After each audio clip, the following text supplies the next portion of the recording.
Around 70 world leaders are in London to raise a record $9 billion for people affected by the war in Syria.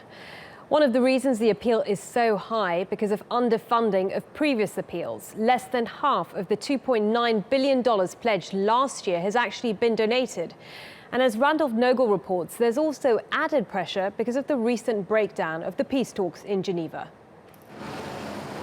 If the stakes weren't already high enough, the Syrian donor conference is now even more vital to the country and its people. Only hours before world leaders started to arrive in London, UN-brokered talks in Geneva between the opposition and the Syrian regime collapsed. It is deeply disturbing that the initial steps of the talks have been undermined by the continuous lack of sufficient humanitarian access and by a sudden increase of aerial bombings.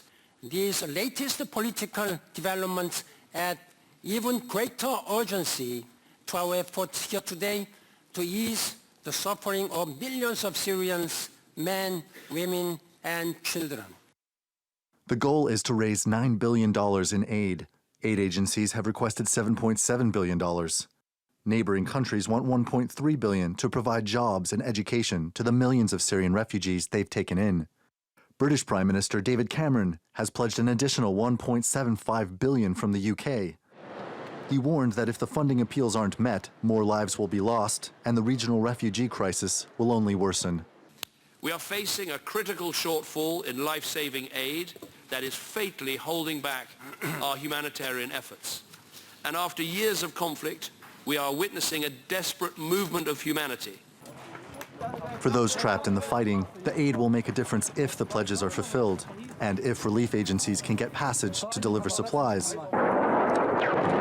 Russia, which is backing the regime, has stepped up airstrikes as regime forces make advances in the province of Aleppo in Syria's northwest. Turkish Prime Minister Ahmet Davutoglu says it's driving a new wave of refugees towards Turkey's southern border. 300,000 Aleppo people living in Aleppo are ready to move towards Turkey. Who is responsible for this? Those who are going to Geneva, but at the same time implementing the most criminal act against people of Aleppo and Madaya, they are responsible for this. World leaders in London hope to set the table for peace talks in Geneva. But whether they actually take place may not depend on what happens here among dignitaries and diplomats, but what happens within Syria itself. Randolph Nogel, TRT World.